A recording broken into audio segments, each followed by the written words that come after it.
Hey everyone, let's get real for a second. Most of us start organic gardening with the best intentions.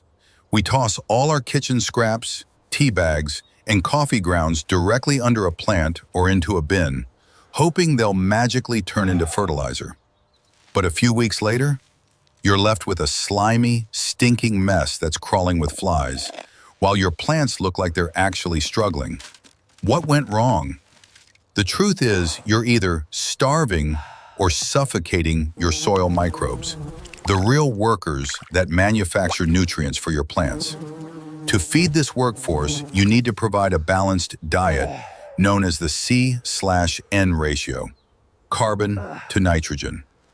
Today, we're going to deep dive into the science of this technique, turning composting into a precise and fascinating science.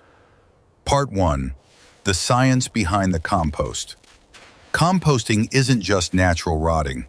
It's a controlled biochemical process where bacteria, fungi, like that Mycorrhizae network we talked about, and other soil organisms break down organic matter. To work efficiently, they need two main things in their diet. Carbon, C, provides energy for microbes to work and build cell structures. Think of it as the carbs in their meal. Nitrogen, N, necessary for synthesizing proteins, enzymes, and cell replication. This is the protein. The golden C/N ratio. Microbes need roughly 30 parts carbon for every 1 part nitrogen, 30 to 1. If C over N is greater than 30, too much carbon, not enough nitrogen. The microbes can't reproduce fast enough, and the decomposition process grinds to a halt. Your pile stays cold. If C/N less than 25, too much nitrogen, not enough carbon. The microbes go into overdrive and generate high heat, but there isn't enough carbon to consume all that nitrogen. The excess turns into ammonia gas, NH3, which creates that nasty, rotten smell and wastes precious nutrients. The key: a perfect compost pile requires blending materials to hit that 25 to 30 to 1 sweet spot. Part 2. Categorizing your materials, browns versus greens. In practical gardening, we divide materials into two main groups based on their C/N ratio. The first, the browns, slow burn energy, C greater than 50. These are dry, typically brown or yellow materials that decompose slowly and help aerate the pile. Dry leaves and straw, C to N, approximately 60 to 80 to 1. Ideal carbon source, easy to find, and great for soil structure. Cardboard and non-glossy paper, C to N, approximately 350 to 1. Extremely high in carbon. Make sure to shred it to increase the surface area.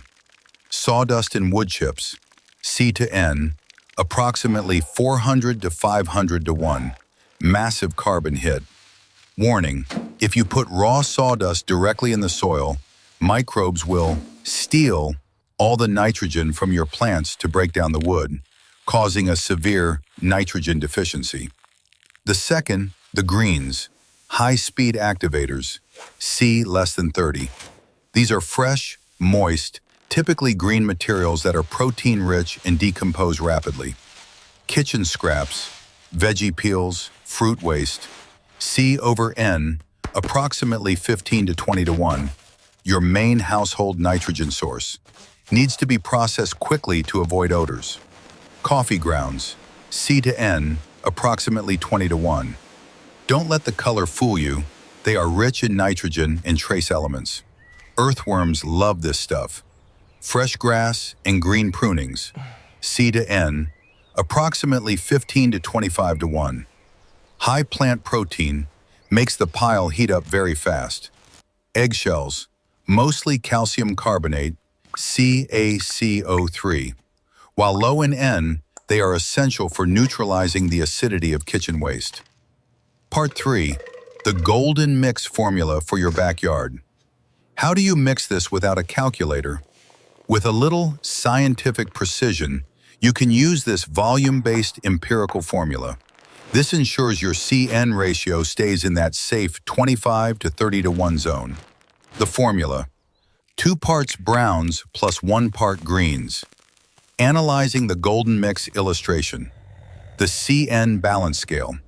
On the left, we have the browns, carbon. On the right, the greens, nitrogen. The golden scale represents that perfect equilibrium. Volume-based mix. 2 parts brown group, double the volume. 1 part green group, single volume. Example: for every 2 buckets of dry leaves, mix in 1 bucket of kitchen scraps. Layering technique. A cross-section of the bin shows how to stack layers for natural airflow. Layer 1, bottom, browns, thick layer for drainage and air. Layer 2, greens, kitchen scraps. Layer 3, browns, covers the greens to block smells and lock in moisture.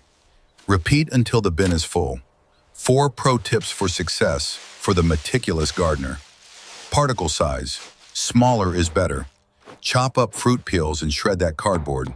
Microbes don't have teeth. They eat via surface area contact. Moisture, the deal breaker. Your pile should feel like a wrung-out sponge, about 50 to 60% moisture.